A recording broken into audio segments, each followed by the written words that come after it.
पंडित अनंतराम स्मारक आदर्श inter college Belsar Gonda में सभी विद्यार्थियों का स्वागत है। ऑनलाइन शिक्षण कक्षाएं चलाई जा रही हैं निरंतर। आज का विषय है प्रकाश विद्युत प्रभाव, फोटो इलेक्ट्रॉनिक इफेक्ट। यह लेसन विज्ञान से लिया गया है, भौतिक विज्ञान से। बहुत महत्वपूर्ण लेसन है, परीक्षा के दृष्टि से भी बहुत महत्वपूर्ण है। विज्ञान विषय एक सोचने का विषय है। आज पूरे विश्व पर कोरोना महामारी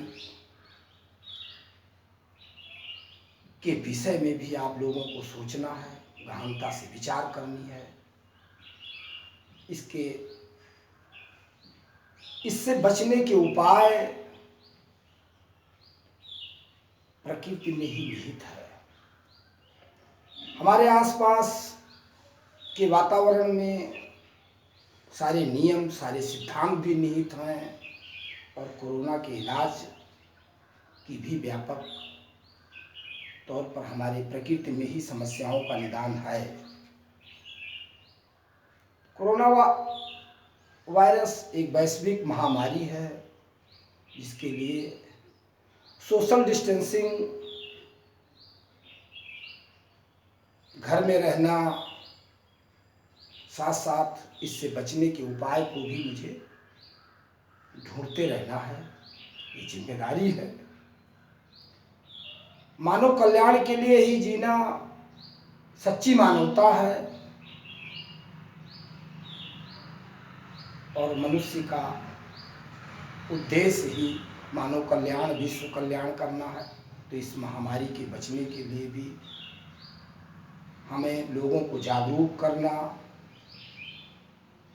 उन्हें सोशल डिस्टेंसिंग के बारे में बताना, घर पे रहना, क्या करना क्या ना करना, यह सभी चीज़ें अपने आसपास के लोगों को बताना ही सच्ची मानवता है। आज का हमारा विषय का पाठ्यक्रम प्रकाश विद्युत प्रभाव है। प्रकाश विद्युत प्रभाव, फोटो इलेक्ट्रॉनिक इफेक्ट। जब प्रकाश की किरणें किसी धातु पर डाली जाती हैं तो जब प्रकाश की किरणें किसी धातु पर डाली जाती हैं तो धातु से मुक्त इलेक्ट्रॉन उत्सर्जित होने लगते हैं। इस परिघटना को प्रकाश विद्युत प्रभाव कहते हैं। एक बार फिर से सुने। जब प्रकाश की किरणों को किसी धातु पर डाला जाता है तो धातु से इलेक्ट्रॉन उत्सर्जित होने लगते हैं। इस परिघटना को प्रकाश विद्युत प्रभाव कहते हैं। उत्सर्जित इलेक्ट्रॉन को प्रकाश इलेक्ट्रॉन कहते हैं।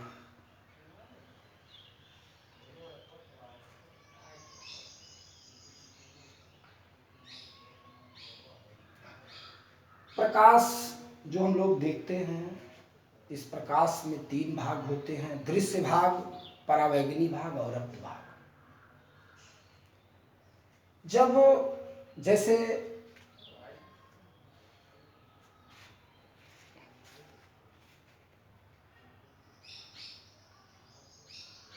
जब क्षार धातुओं जैसे लिथियम, सोडियम, पोटेशियम, सीजियम आदि पर दृश्य प्रकाश डालते हैं तो इलेक्ट्रॉन उत्सर्जित होते हैं। अन्य धातुओं जैसे जिंक, एल्युमिनियम पर परावैंगनी प्रकाश की किरणें डालने पर धातु से मुक्त इलेक्ट्रॉन उत्सर्जित होने लगते हैं। तो सबसे पहले परावैंगनी किरणें धातु पर डाला जाता है, मुक्त इलेक्ट्रॉन उत्सर्जित होते हैं और ये एनोड पर पहुंच जाते हैं। परिपथ में धारा बहने लगती है। ये दिक् परिवर्तन है, ये विभव विभाजक है, ये बैटरी है, ये वोल्ट मीटर, अमीटर, ये कैथोड है, ये एनोड, ये पराबैंगनी किरण है।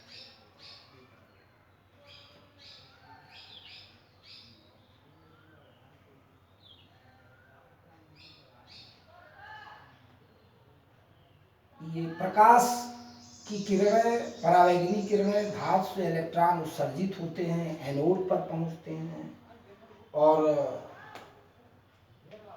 धारा बहने लगती है। अमीटर से पाठ्यांक ले लेते हैं। आपतित प्रकाश परावैंगनी प्रकाश की तीव्रता में वृद्धि करते हैं तो धारा के मान में भी वृद्धि हो जाती है।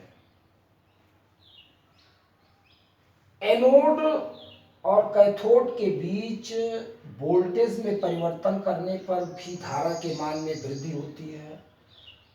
एनोड वोल्टेज को बढ़ाने पर धारा के मान में वृद्धि होती है।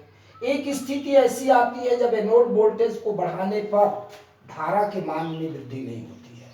इसको स्पष्ट तौर पर समझ लेना चाहिए कि जितने कैथोड से इलेक्ट्रॉन उत्सर्जित होते हैं सब के सब एनोड पर पहुंच जाते हैं और एनोड से अब कोई इलेक्ट्रॉन कैथोड का शेष नहीं बचता है तो धारा के मान में कोई परिवर्तन नहीं होता है। इसे संतृप्त धारा कहते हैं। विभव विभाजक द्वारा जब एनोड प्लेट को नेगेटिव विभव देते हैं तो धारा का मान बहुत ही क्षीण हो जाता है, लेकिन कुछ अल्प धारा बहती है। वह इलेक्ट्रॉन जिनकी काइनेटिक एनर्जी बहुत अधिक होती है वह एनोड तक पहुंच जाते हैं, लेकिन ऋण विभव के मान में और वृद्धि करने पर एकाएक धारा का मान शून्य हो जाता है, जिसे संस्तब्ध विभव कहते हैं।